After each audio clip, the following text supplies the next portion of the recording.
Good evening, everyone. My name is Gilbert, and on behalf of Vroman's Bookstore, I'd like to thank everyone for joining us for our Vroman's live event, Dignidad Literaria, Our Voices, featuring Viva Padilla, Angela Sánchez, Marcus Clayton, Féi Hernandez, and our generous co-organizer, Lisbeth Coiman. Now, Vroman's Live will continue to host virtual events, which you can learn more about on our website, as well as our social media. Our next event is Monday, April 12th at 6 p.m. as we host Bobby Johnston in conversation with Colleen Dunn Bates, discussing his book, The Saint I Ain't, Stories from Sycamore Street. For regular updates on upcoming Vroman's Live events, please feel free to subscribe to our newsletter. Now, today's virtual event will have a Q&A component. So to submit a question, please use the Ask a Question button at the bottom of the screen, kind of over there. If you see a question on the list that you'd like for our speakers to answer, please click the like button, which is a little arrow next to it, and that'll bump it to the top if there's more likes, and we'll try and answer as many questions as time will allow. Also at the bottom of the screen is a buy, order, and support button directly below the viewer screen. Now that link will redirect you to our website's event page for tonight. And from there, you'll be able to purchase available books and visit websites to support the authors here tonight. Now, Vroman's is the oldest independent bookstore in Southern California. We are 127 years old. We've been around since 1894, and it's thanks to avid readers and our generous patrons like yourselves who keep our business alive. So we appreciate every bit of support. Thank you for attending tonight. Now, all right, let me introduce our speakers. I'm going to go through all their bios first, and then we'll get started. Fey Hernandez is an Inglewood-raised immigrant trans non-binary visual artist, writer, and healer. Currently, they are the president of the Advisory Board for Gender Justice Los Angeles. They have been published in Poetry, Oxford Review of Books, Frontier, NPR's Code Switch, Breakbeat Poets Volume 4, Latinx, Pank magazine, amongst others. Fey is the author of Hood Criatura, and which you can order on our event page. And Fey collects Pokemon plushies. Marcus Clayton is a multi-genre Afro-Latino writer from Southgate. He holds an MFA from CSU Long Beach and is pursuing a literature and creative writing PhD at the University of Southern California. He is an executive editor for Indica Literary Journal and plays in a punk band called Tutors. You can also visit his website through our event page. Angela Sánchez is a Los Angeles native and 2018 PEN America Emerging Voices Fellow. She has written and illustrated a picture book, Scruffy and the Egg, about family homelessness, and is working on a YA urban fantasy novel. Angela has written for Solrod, the Los Angeles Review of Books, and LAist. You can also visit her website through our event page. Viva Padilla is a bilingual poet, writer, editor, and publisher born and raised in South Central Los Angeles. She's the founding editor-in-chief of Dryland, an independent print literary journal established in 2015, and Hombre Lobo, an intergenerational book series documenting paranormal supernatural stories experienced by Chicanx. Padilla is a first-generation Chicana, a daughter of immigrants who crossed the border from Colima, Mexico. She also runs Future Now, a virtual Black and Brown reading and open mic series. She currently works at the Etrucha Press and lives on the East Side in Los Angeles. Lisbeth Coiman is a bilingual writer, educator, cultural worker, and rezondera from Venezuela. She is the author of a bilingual poetry collection, Uprsing, Alzamientos, dedicated to the liberation of Venezuela, which will be released in June 2021. Her debut book, I Asked the Blue Heron, independently published in 2017, explores the intersection between immigration and mental health. She lives in Los Angeles, where she teaches adult English as a second language. She is an active member of Women Who Submit and the Community Literature Initiative. All right, now that we've gotten through all those very impressive bios, I'm going to turn it over to our panel and to Lisbeth Coiman, who, as I had mentioned previously, is our generous co-organizer for this evening. Lisbeth, thank you from Vroman's and from me personally. Thank you so much for helping us put this together. This is incredibly exciting, and I'm so happy to have all these really, really talented people here. Thank you very much, Gilbert. I'm really excited. Thank you to Vroman for holding a space for us, and to the other writers, Viva Padilla, Marcus Clayton, Angela Sánchez, and Féi Hernandez, for accepting the invitation to join this delayed reading a year later. I'm going to start, I also would like to say that Our Voices is a literary event within the context of Dignidad Literaria, which is a network of committed Latinx editors and executives in the U.S. publishing industry, and the dearth of Latinx literature on the shelf of American bookstores and libraries. So within that context, we're going to begin the reading. I'm going to start myself. I'm so sorry. I'm going to get the spotlight so early on. And I will bring two poems from the collection Uprising, Alzamientos, which will be published by Finishing Line Press in June, and it is actually on pre-sales online in Finishing Line Press. So these two poems I'm going to read in Spanish and English, and they're both they're very short. Situación de inmigración, luto, humanidad extraviada en un dossier, certificado de nacimientos, solicitudes y aranceles, pero sin papeles para el luto. Sin la terapia de un funeral, 2 metros bajo tierra, vestida de negro junto a un ataúd, aflicción eterna, duelo en la distancia. No hay visas para el luto. Immigration status, immigration status, grieving. Humanity lost in the dossier, documents of birth, applications and fees, pero sin papeles para el luto.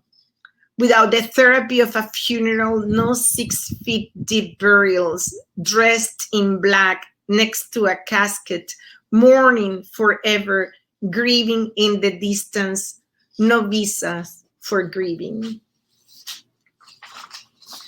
And the next poem, founded early on, or walking in the South Coast Botanical Garden in the peninsula, in Palo Verde's peninsula here in Los Angeles when I first arrived here. Banyan Grove.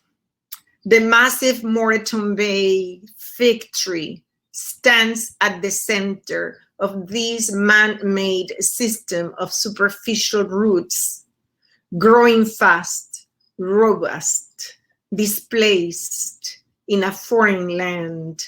Each tree holds its place contained within the boundaries of the roads around them, like us, so far away from the shade of the forest, always uncomfortable, marked streets limiting our expansion, yet we hold each other, thrive. Thank you.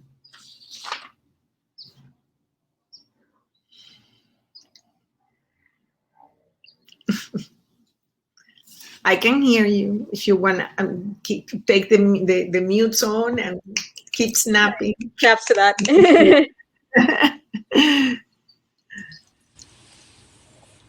I believe I'm next, correct? Do I just jump in?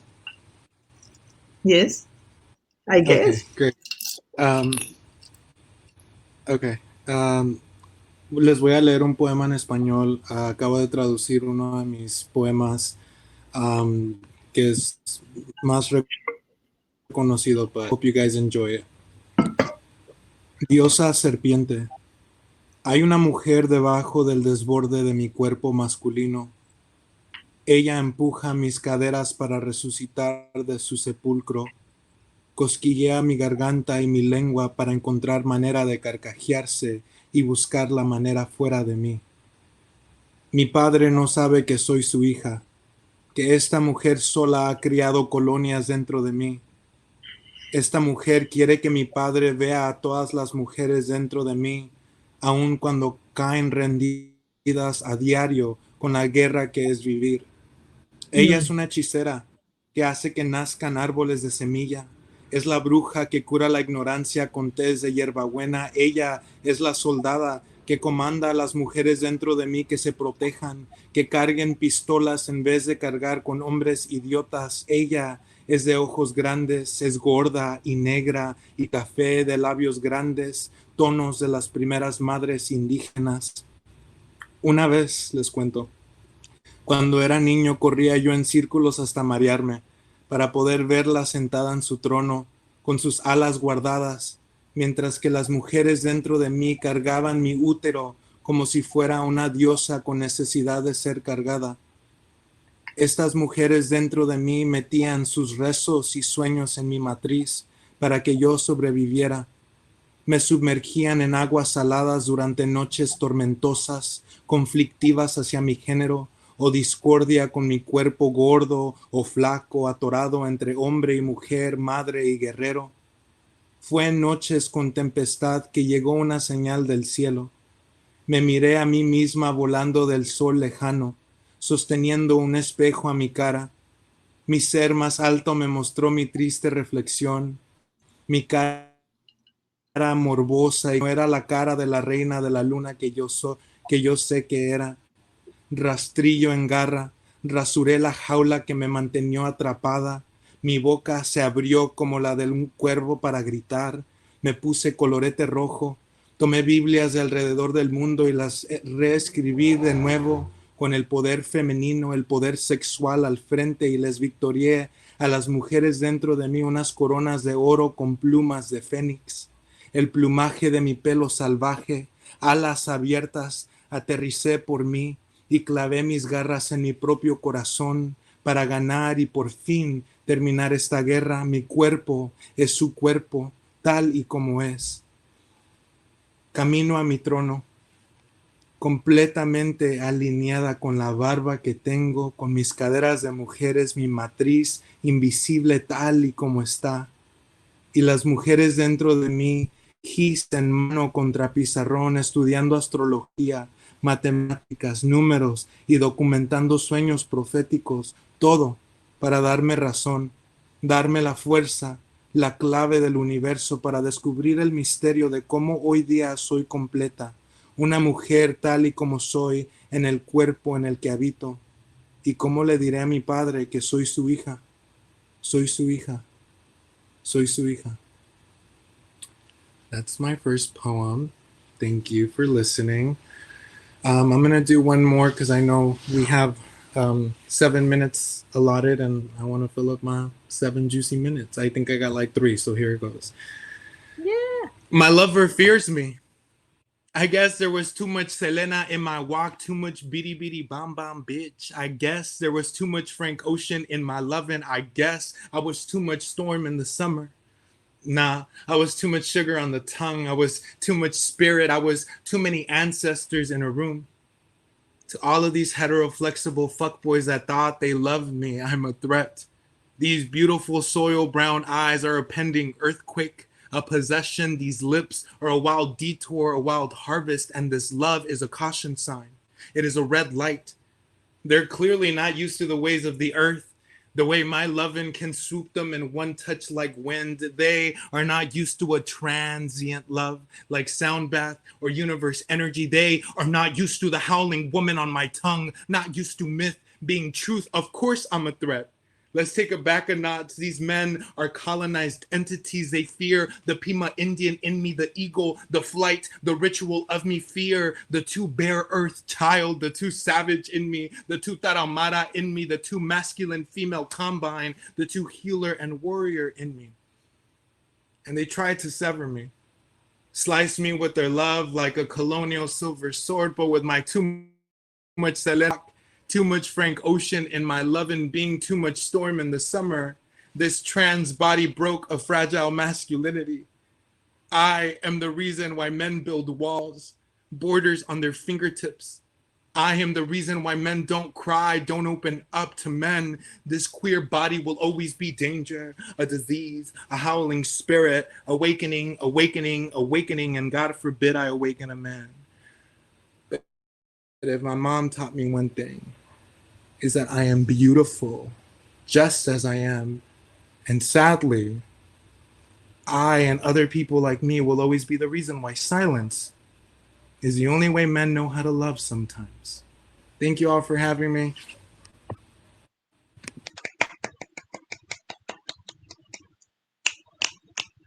Thank you so much, Faye. That was amazing. That's awesome. And who we have next is Marcus or Angela? Angela. Okay. Next up, I'm going to drop a note in the chat for everyone. My piece, I will also say up front, I am not a poet. I do not have the grace or the beauty that these folks do. This is strictly a prose piece, but I got a lot of thoughts. All right, here we go. Proper Spanish. So, I hear there's a new word on the street. It's gotten really popular lately, mostly to refer to a specific group of people. People who, in particular, look like me, like my mom and my dad. Sometimes the word is also used to refer to people who look like the folks on this panel. This popular word, it's meant to be a collective term. Really, it started out pretty low-key. In fact, before it was being thrown around all over the way it is now, this word has actually been around for a good 20 years before. It's just now that, man, it's everywhere. People are putting it on flyers for community meetings, on protest signs, y todo. Like I said, this word got popular real fast.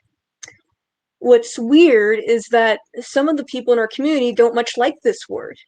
The elders especially. They say it's insulting, that you don't want to be saddled with that made-up, butchered term. It's not even proper Spanish. And I'm over here like, what is proper Spanish? A Castilian lisp?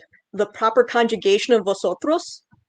I have to hold not one but two colonizing tongues in my head at once, and you're saying I have to treat them with some degree of respect? I bless. Anyway, this new word for me and my people. All right, you probably all know what word I'm talking about, right? You can drop it in the chat. You got it in? Okay, good. It's Chicano. What? Was there another word that you were expecting? Something else? The year is 1971. We are 450 years removed from the fall of the Mexica Empire to some dude who spoke proper Spanish. It was this guy, his cronies, and the power overseas that they represented who gave us things like smallpox, syphilis, and a caste system that said the fairer skinned you are, the closer to God. You want to know why people don't like the word Chicano? Chicano has its roots in the word Mexicano. You all know who the Mexicanos were. No, not Mexicans. Or rather, not just any Mexicans. Remember the Mexica Empire? Okay, as someone, or maybe as someone out there might say, the Aztecs. Okay, Mexica is where Mexico comes from. Mexicanos are the children of the Mexica Empire. If they spoke Mexican or Mexicano, that meant they weren't speaking Spanish, but a native language like Nahua, Mixteco, Chontal, or Zapotec. A Mexicano then is a native person. Hey, guess who isn't fair-skinned and therefore distant from a white god? Mexicanos. But that's probably why some folks don't like the word, right? They're clinging to what they can of the Spaniard. Don't want to mess him up. Need to keep that saber clean for the next time he wants to eviscerate you, to cut out your tongue and suture his in its place. Nowadays, April 10th, 1971, we're 20 years from when Pachucos are reclaiming Chicano as our own.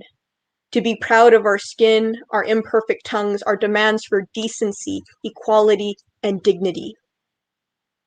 Dignity's a pretty significant word too. Dignity means getting to have an equal, unsegregated education. Most people know about Brown versus Board, but they don't usually know about Mendez versus Westminster and how it set precedent almost 10 years prior thanks to our Chicanos in Orange County.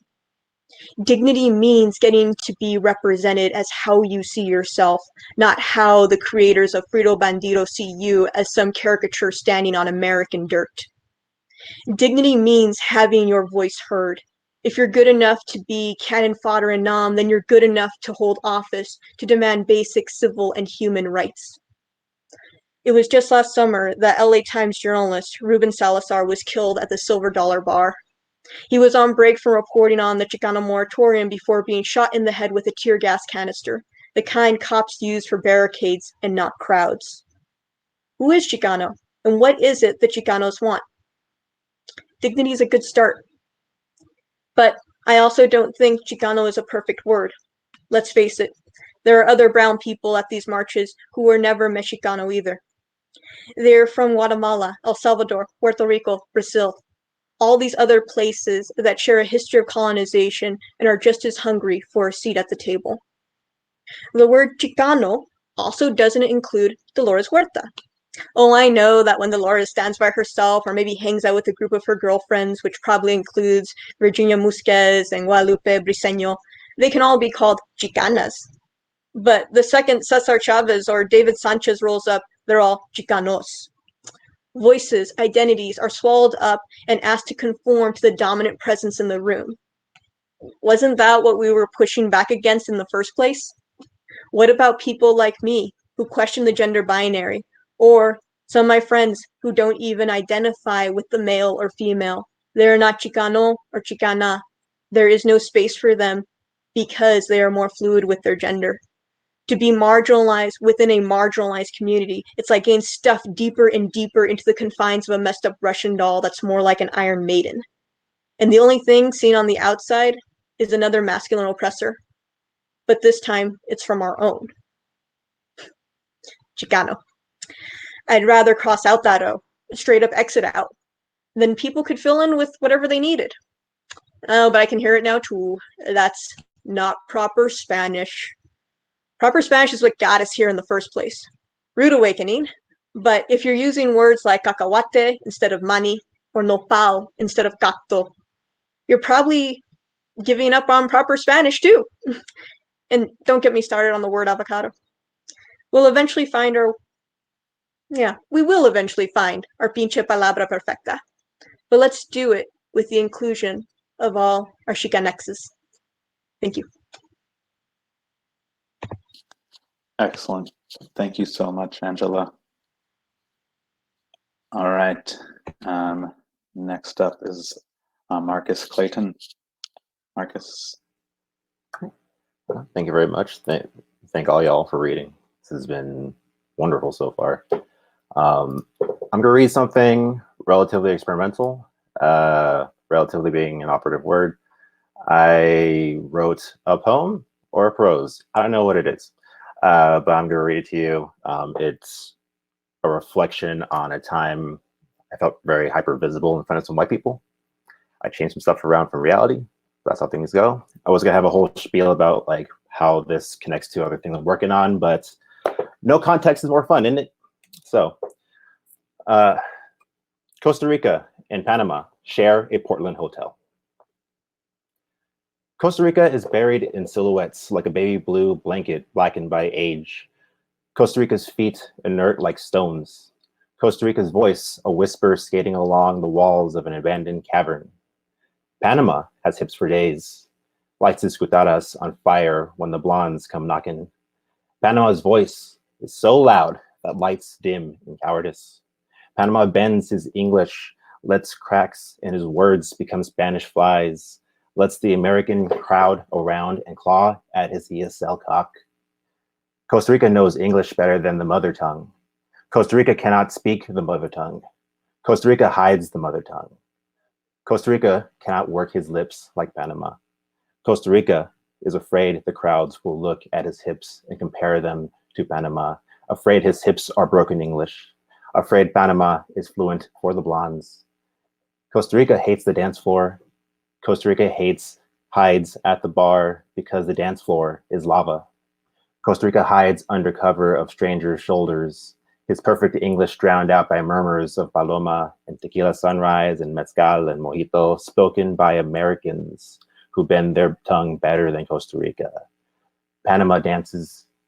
Panama uses the mother tongue to reel in Americans, entertain the Americans, put smiles on the Americans, dance with the Americans, lull the Americans, fuck the Americans. Panama fucks the Americans. Panama fucks the Americans as Costa Rica tries to sleep. Panama hides.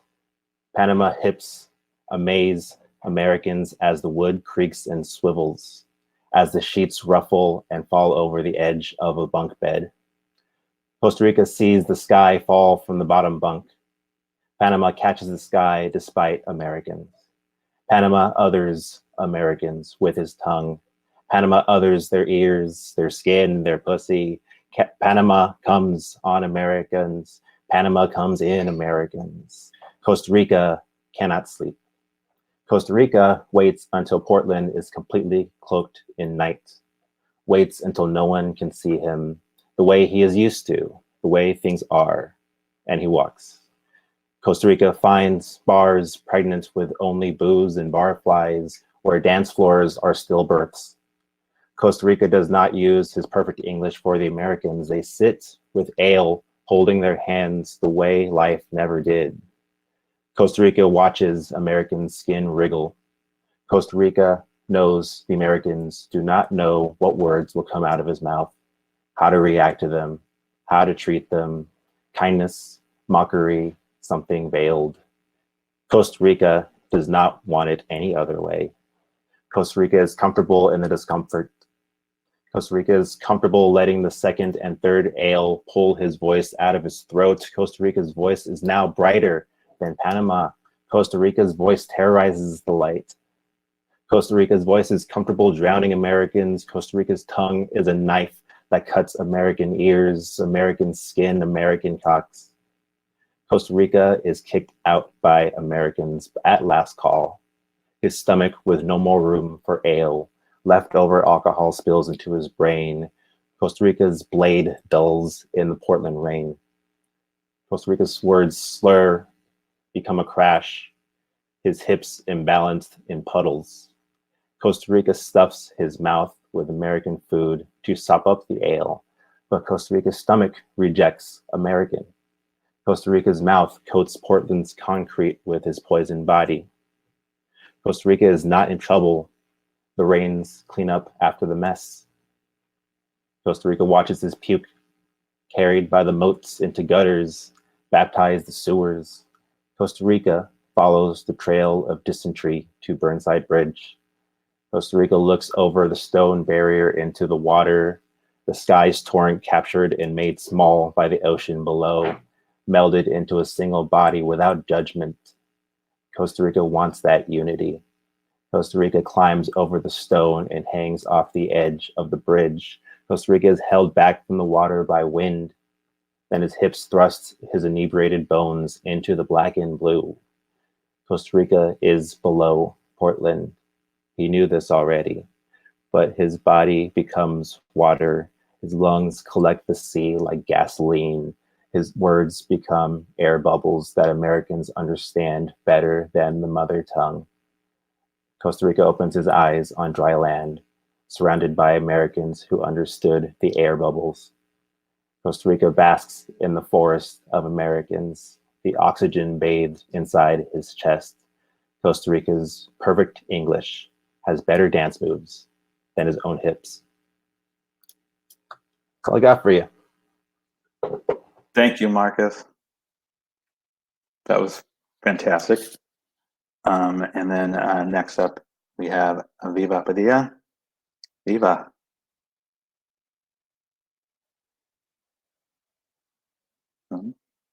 Let's unmute. Hi, thank you. Thank you guys for having me. I really love this. So I'm going to read 3 poems to you.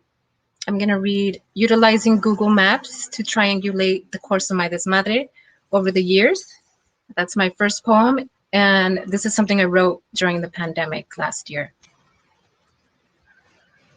First start at some hospital run by nuns in East Los. Move me over to South Central to a house built in 1910 with an 80-year-old avocado tree overrun by weeds. The house never changed its bones after the Northridge earthquake, but it's bracing itself for the big one. The airplanes that flew over Century Boulevard always sounded closer in the rain. The freight train to Wilmington at night disrupted my sleep. My grandpa went straight to sleep as soon as he stepped on the tracks. That train in Colima, Mexico was known to never miss a thing. An AK-47 once killed an 8-year-old boy around 1 a.m. outside of a bar down the street from my house. Since then, I imagine angry bullets are a spatial anomaly in the space-time continuum. There's no one ever there actually holding a gun. Dad's last song request was Time to Say Goodbye by Andrea Buchelli and Sarah Brightman. He said that when he fell asleep, he wasn't there anymore. He woke himself up by calling my name. I was there by his side, telling him what time it was. He could feel no more pain. I swear I could feel nothing either, but it wasn't my time yet. I smoked weed on a rooftop of a converted garage in Linwood, shaved my head soon after.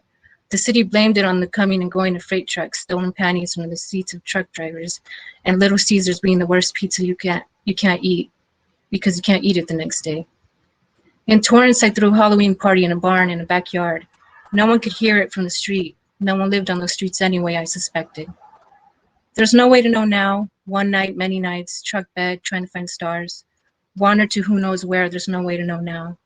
Never found gold with meth heads meeting at donut shops at dawn. 80-year-old men stuck in front of TVs at 2 o'clock in the morning. And him showing me the Mustang he couldn't put back together again. His mom begging me to marry him as she sprays Raid all over his carpet. Wandered back out of South Central who knows how. Coyotes are now surrounding the car I'm in with the man who's afraid to get high, atop a hill on the east side. I'm always crying, he never cries. I walk up the hill, shake hands with the creatures and ask them to quiet down. They roll their eyes. Later in silence, they agree that the universe needs a balance. 30 days after quarantine, I leave my house. I rolled a blunt with a tree full of mockingbirds and a Camaro full of swans. On the street, me and Eva look at kaya lilies etched onto a fence. The sky is so big above us. I dream of a house, lawn chairs, and hammocks to make it real. I drive back home, park atop a hill on the east side, can't see outside my studio with its one window. A cricket is loud somewhere in my room. Can't make pacts with creatures that won't stay still, so I sleep.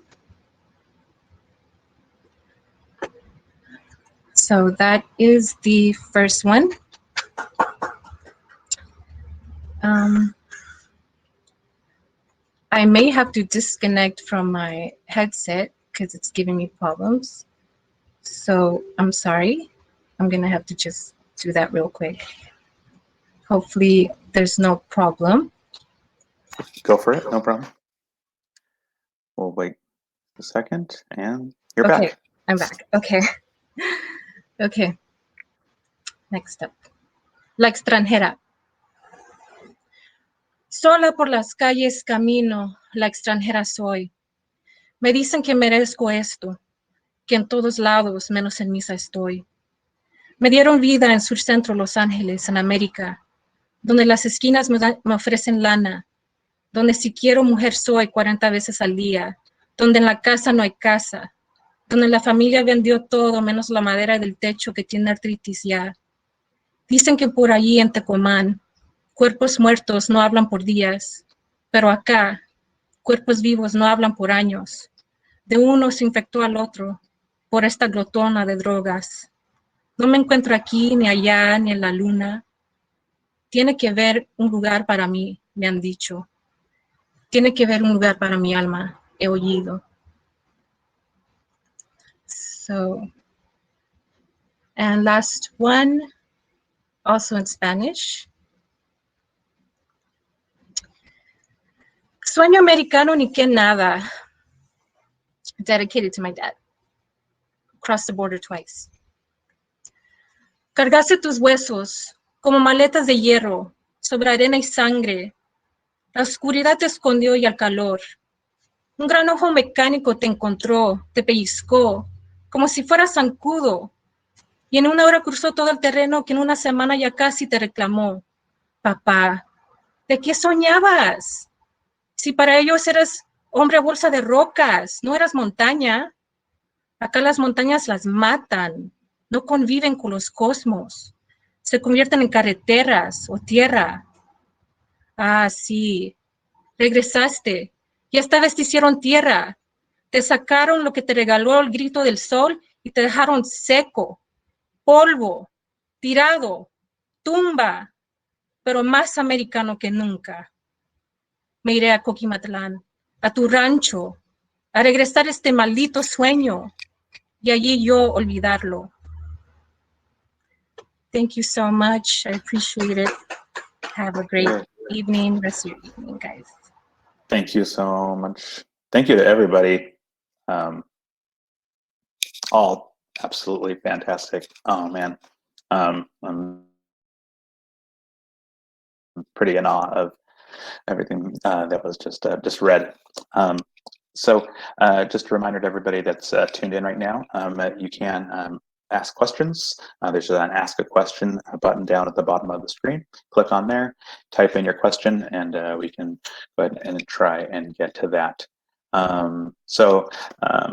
As we wait for a couple more of those, Lisbeth and I had talked a little bit earlier and had a couple of questions that we wanted to kind of give out to the panel, and anybody can unmute themselves and answer if you feel so inclined.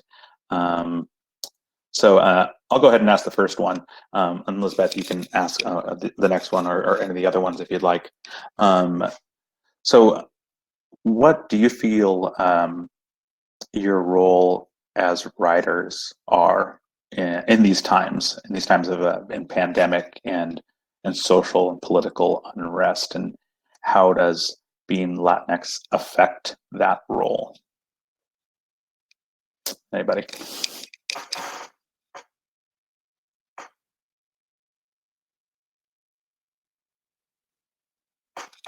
Oh, don't forget to unmute if you're going to answer.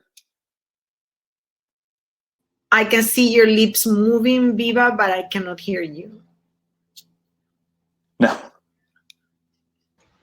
I'm waiting for someone else to go first. I just went on. Feel free. But if anybody else has to chime in, but you can feel free to go. I don't mind. All right, sure.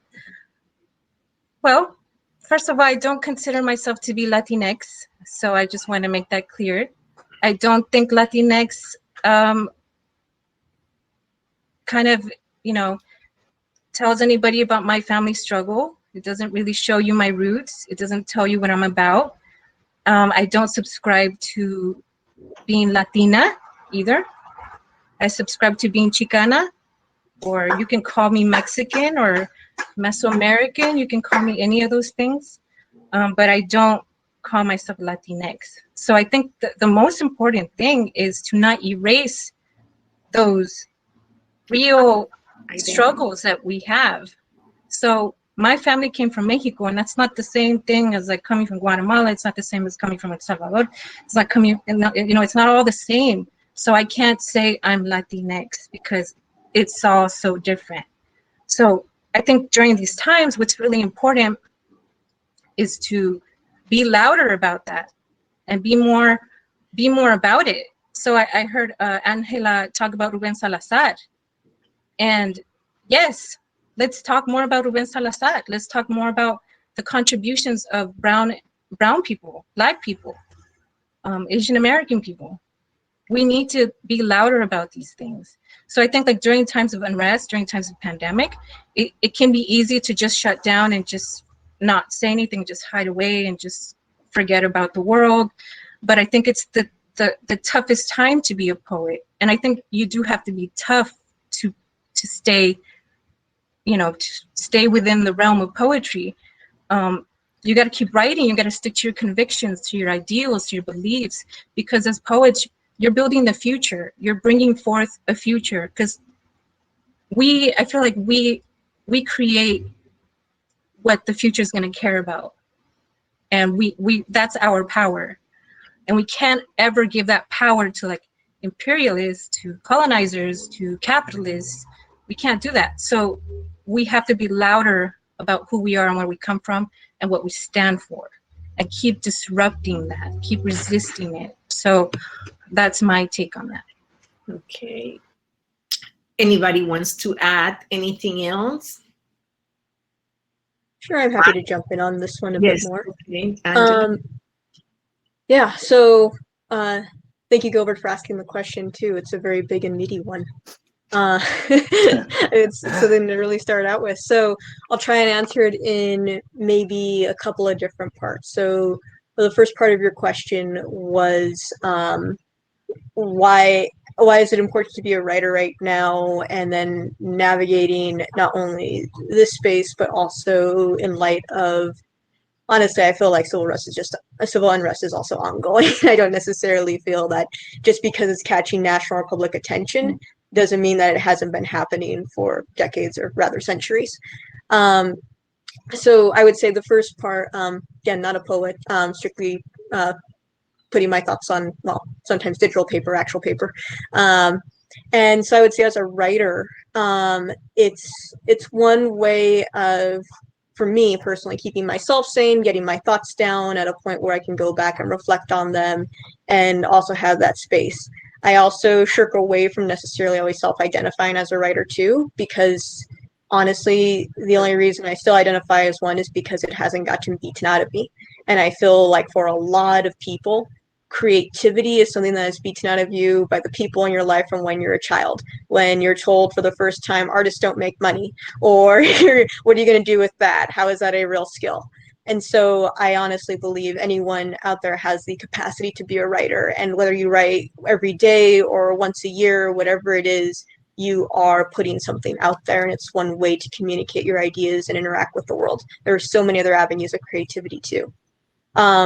So having said all that, I also would say that navigating this space, I would say as Latina Chicana very broadly, and then moving that down to a Mexican-American identity, or I also self-identify as being a pocha, which is a pejorative term for those of you who are familiar with it.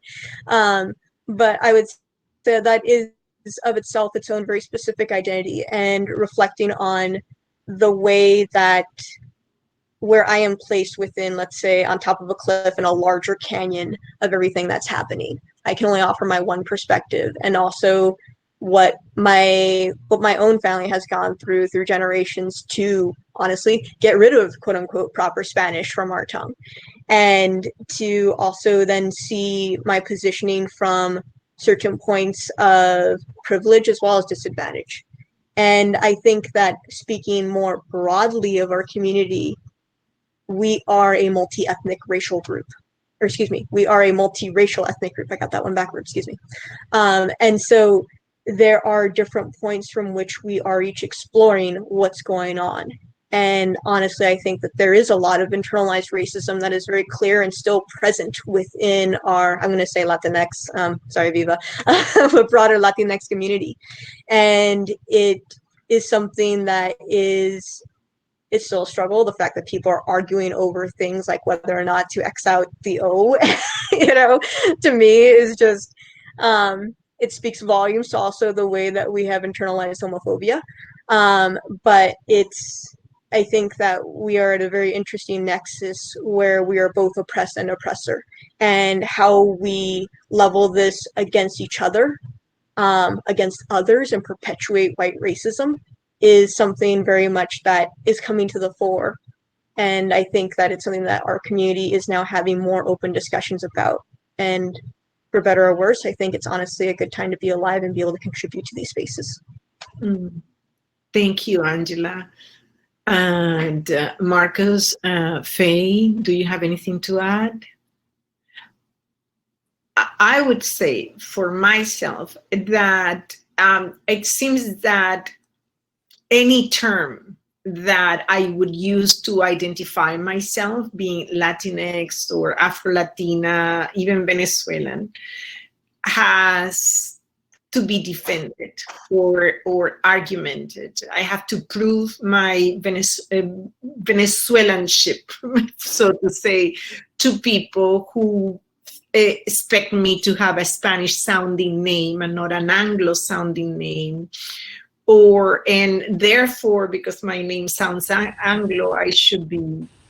Are we still on this question, or is there going to be more questions? Just curious. Lisbeth was in the middle of answering. I think that I. Oh, I can't hear her. I'm so sorry. It's okay. Go ahead, Lisbeth. So I think I have to defend this identity, whatever identity I take. So if I say I'm Latinx, or if I say Latina, because I tend to hang on to a language that is fast growing in front of me, and then I have to defend why I consider myself Latina and not Latinx. And if I say I am Afro-Latina, people get their arm up in arms because how dare you be Black and not brown.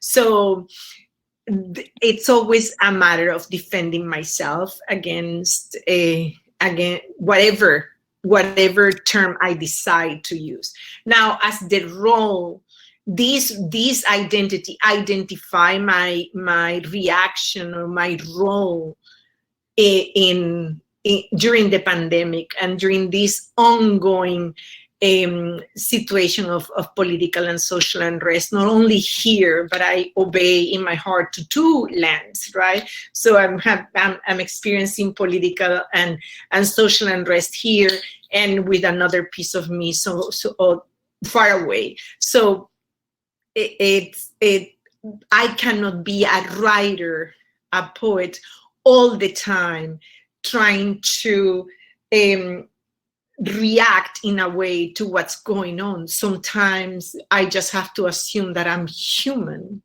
and that my role is to survive this time. I don't know if it is to survive to tell the tale 20 years from now, or if it is to survive because that's the most primal thing I can do, is just survive during a pandemic. And I may use poetry as an instrument of survival, much like anybody else uses a pocket knife.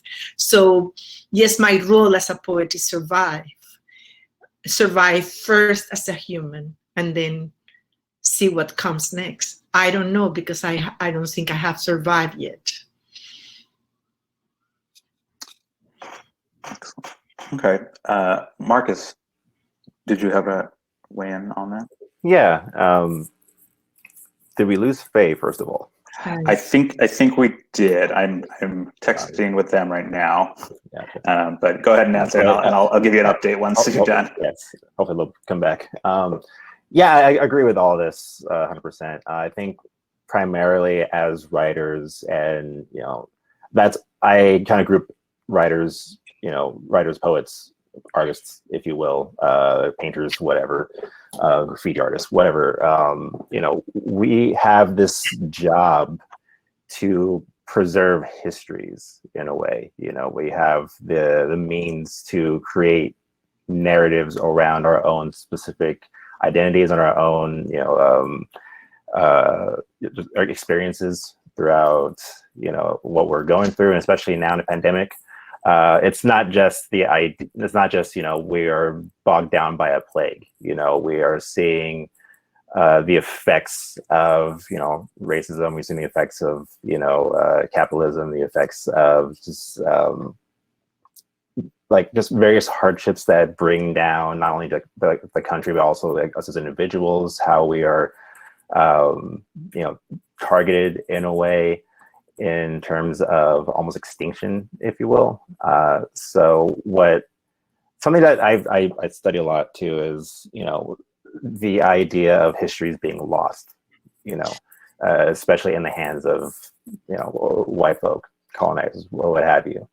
And what was brought up before too is, there's such a rich, diverse history in Latinx cultures, when I growing up, and there's a small detour and anecdote, but I got an award in middle school for being half Black and half Latino, because I can't tell you why, just because. And then they announce it during our culmination, and they say, "Here's Marcus. He's half Black and half Mexican." They use the word Mexican, just threw it out there, but they didn't ask me my culture. They just knew I was half, from Latin America. And that kind of like invisibility is prevalent like in our own communities. You know, like if you are brown, you're probably Mexican in California, whereas that's not true. You know, my mother's side is Costa Rican. There's a rich history in Costa Rica, and some vile, colonization histories in Costa Rica as well. That's very different from the various Latin American countries we come from or have like ancestry from. So in this moment with the pandemic, with the uprisings, in the time of social media, like doing this on Chromecast, we're coming into each other's living rooms, into each other's like living spaces to discuss our art. And we're able to understand each other better. We're able to like keep, documented histories of our own, ongoings in our lives better. Like we have a better understanding of like quote unquote academic thinking, like the effects of colonization, the effects of, capitalism, and just how, excuse the language, how fucked up the country is behind closed doors. And like being a writer during this time, especially, we have so much power to make sure that those histories don't get erased in the long run. So.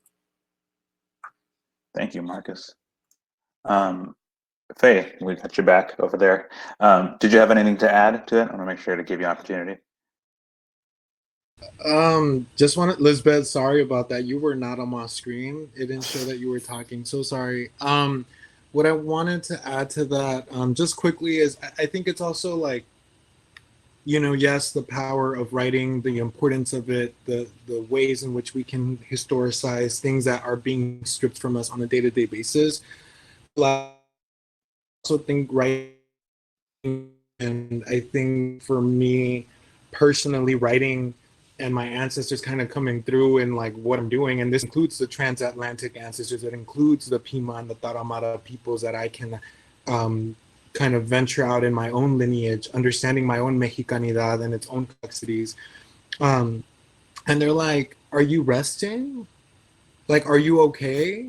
Like, are you breathing, right? Like, and so I'm also being asked in this moment to tend to myself, to take care of myself in ways that I've never taken care of myself before, which means that if I'm not taking care of myself accurately, then how am I really collectively aiding the peoples that I love and my community members that are from all types of places, right? That are walking through so many different intersections. And so something that writing has done for me personally, as a displaced person, that was once undocumented for 20 years of my life, that is trans, that is non-binary, that was born in Mexico, that I don't, I say I'm Mexican, but what does that mean? I deconstruct this shit. I'm living in this very nuanced place within myself, right? And I think what writing is doing is just reminding me, like, preserve yourself, preserve these things, challenge the status quo when you're ready. Because like, I think Angela was the one that said this earlier, like, I'm one grain of sand, and I just want to make sure that my grain of sand is popping, right? That is coming in fully woke, fully intelligent, and it's in the way that it navigates, the larger metaphor of the beach and the sand, and everything falls into place. And so is clocking the privileges, right? Is also kind of understanding the dualities that we are thrust into and where we exist within that. So to surmise, I think writing is, in this time, just making me meditate. It's making me not write. I know it sounds so strange, but it's like, no, like, can you write in your head? Can you write in your body? Can you write in your bones? Is there a way to heal yourself? Is there a way to like pause? Like, or are you always going to be on fire? Like, are you going to burn out tomorrow? Like, that's cool with you? And I think I'm starting to understand my place in the revolution through preservation, through making sure that that I'm taking care of my health, that I can't just be, I was going to curse word, I can't just be a placard, I can't. Like, and so it's humanizing. It's like humanizing myself. I'm not a product. I'm not on a timeline to like produce my next book, to my second full-length poetry collection, or my next book of essays. Like, it's important, working towards it, but I'm tending to myself through it. So yeah, those are my 50 cents on that question. I'm clearly angry and like passionate. That's good. Thank you so much. All right, the other question that we had here was how can we transcend ideologies to stand up against injustice? This is one that Lisbeth had put forth, so that's another big question. So if anybody to the panel. I know I just responded, but I think it ties into pretty much what I was trying to get at. Like, are you laughing? Mm-hmm. Like, are you experiencing joy on a day-to-day basis? Like, what are some things that are feeling kind of good amidst the chaos and destruction and genocide that's happening via the pandemic of racism that is not new, and the pandemic of COVID, right? All the other isms and diseases that have like murdered our peoples, right?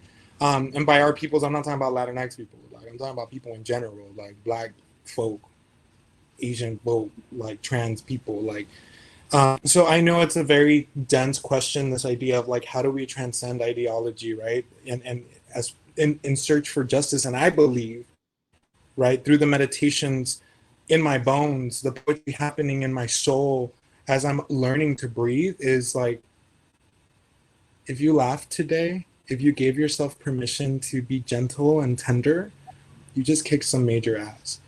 And so it's stripping away the complexities, although they exist, learning how to walk hand in hand with two truths, but also, you know, I say to my students and I say to my people, like, hold your grief as much as you do your joy.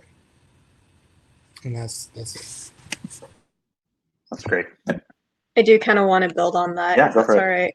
right. Because I agree with that to the extent that there's obviously there's a lot of pain in the day-to-day of dealing with racism, larger systemic issues that are literally ripping our communities apart and tearing families apart, and also, I mean, quite literally with the pandemic killing us right outside our doors. But I also think that while you can have righteous anger, while you can have many people who are justified in a response that is pained, angry, and grieving, I think it's also important to do what's not expected of you. More than anything, your oppressor wants you to feel pain. And more than anything, when you laugh back or when you take a moment to rest and breathe, you are doing something that's not expected of you. And those are moments of humanity that are often, unfortunately, denied in this space too. We want to be able to have those moments where we're treating ourselves gently, where we're being thoughtful of, hey, I've done a lot of work today. Maybe I just need to rest. And I would say that for many of us, our ancestors, our grandparents, our parents, or even our immediate family, like our brothers and sisters, the number one thing they want to do is rest. One of the most gracious things you can do for yourself is to give yourself some of that time too.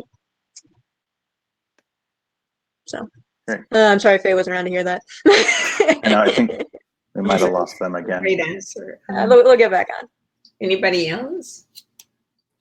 Yeah, I think Faye's in a little box down there. So. You're right. Yes. But yeah, I get. Yeah, my initial answer was just gonna be like, yeah, just burn everything down. That's how we fix everything. But I am really appreciating this idea of meditating on, you know, joy within ourselves, because like even when Faye was talking, I was thinking like, but laughing is so hard right now. Like it's so taxing to enjoy. Oh, dog! It's so taxing to enjoy. You know, even like the smallest things, because turning on the news, looking outside, even like there's always something attacking us, like whether that's a plague, whether that's like, you know, police, where that's like systemic, you know, ideologies. Like there's always something that's like weighing on all of our bodies at every moment, that it's so easy to forget like the importance of just like enjoying like laughing at like Chromecast messing up or something, like just like these little things that do in the long run help everyone so much. And you know, our elders especially, you know, I think like Andrea mentioned, like they just want to rest, they just want to be, and they made it this far, you know, like they made it to this point to, you know, just be able to exist, you know, like after surviving, you know, like immigration, after surviving, you know, policing, after surviving, just like living, you know, to have that kind of just freedom. It feels like so far away, but there's always little tiny bits of it we can always enjoy every now and again. Like just being in a space with people to talk about this kind of stuff is, you know, enough to say like I guess there is hope, if you will, or at least there's like a reason to just giggle for like 5 seconds at the very least, you know. So, and just by doing that, just by existing, just by surviving, just by like being here, that's already so many victories on all of our parts, you know.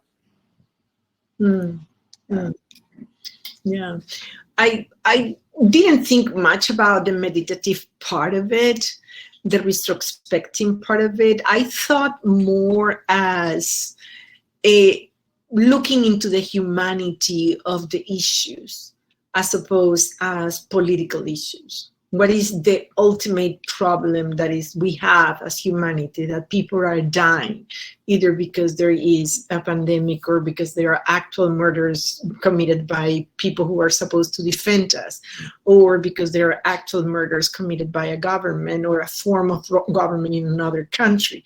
So ultimately what we have to look at is that the humanity behind the crises that we are living, and there are multiple of those. So when we look at the human factor, then we discover what Fey refers to as joy and the others refers as sadness, or whatever form of emotions we are holding for the moment we're living. So, but we have to look at the problem. Is this a problem of capitalism? Is this a problem of socialism? Is this a problem of a supremacy? It is a problem of what? I don't want to see the problem. I want to see the faces, the human faces of those problems, of what they inspire me to do.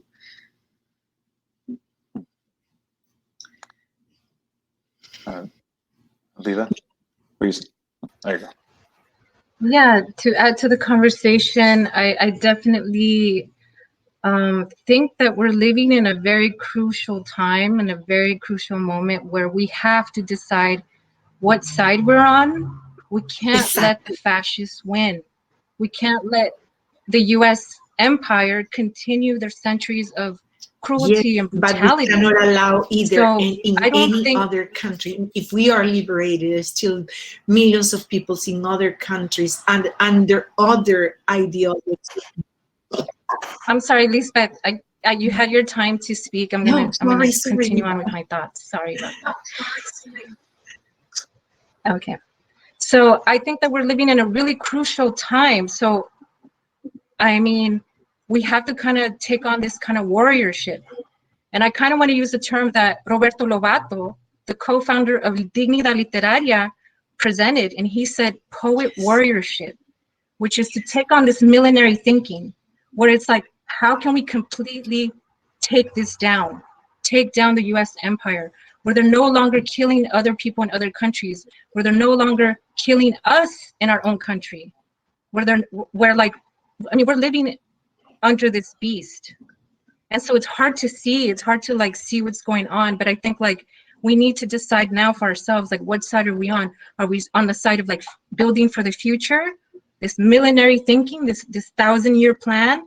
Or are we gonna let them destroy our planet? Or are we gonna let them destroy our people, complete their genocidal plans of destroying Black and brown folks from all over the world? Are we gonna let that happen? So I feel like it's just time to go there, to be those warriors. And I have no other way to say it, because I mean, yeah, I take time to sleep, I take time to take baths and stuff like that. Everybody should take care of themselves, of course. But I think like we still need to push this forward. Like, and it's not an ideology. It is. It's like human rights. We all deserve to live. We all deserve to have a dignified life, to have like a meaningful life, education, literacy. You know, like they don't care about immigrants coming to LA, about them being literate, about being able to read contracts, about being able to move up economically. I mean, we've been out of the publishing industry for 50 years, since the 1950s.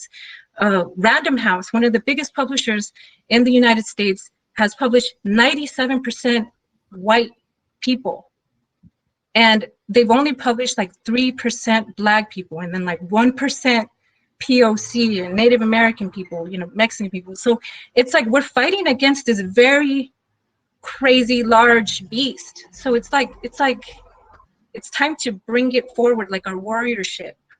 We can't, you know, so that's my take on it. And I'm very much about dignidad literaria, taking the means of publication for ourselves, documenting our own stories, our own histories, and all that, you know. So for me, it's like that's my take on it. And yeah, so. Thank you. Thank you.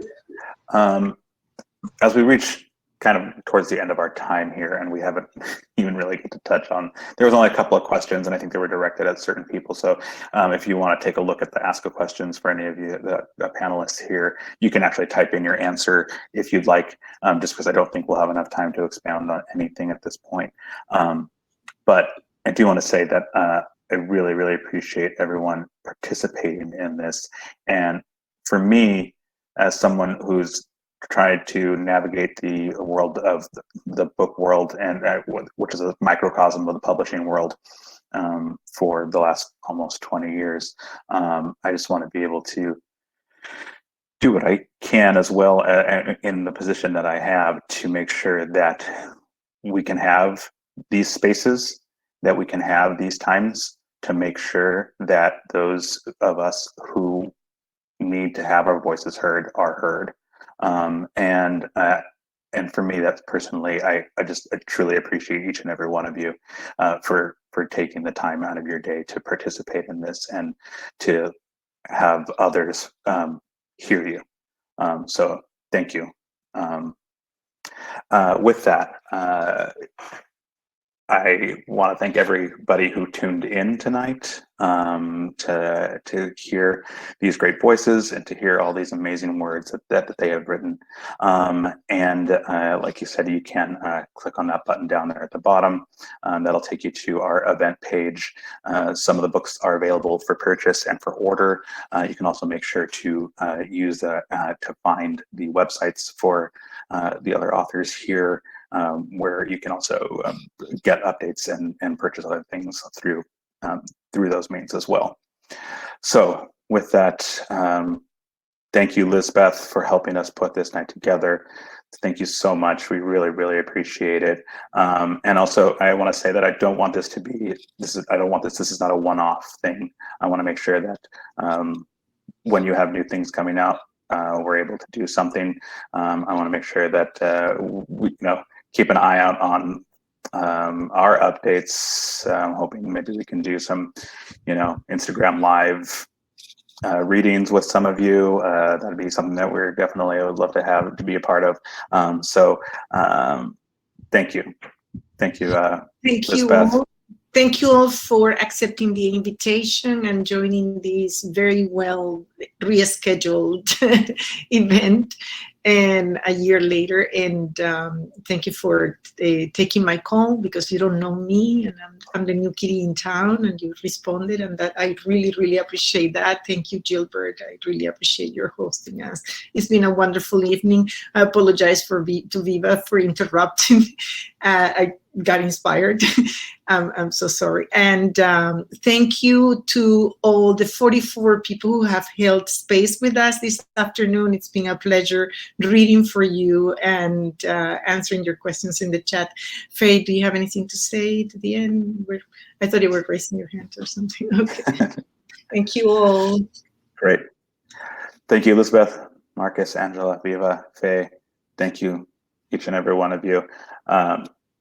Thanks everybody for coming out tonight. Support your local independent bookstores and your local independent artists. Thank you. Good night. Bye-bye.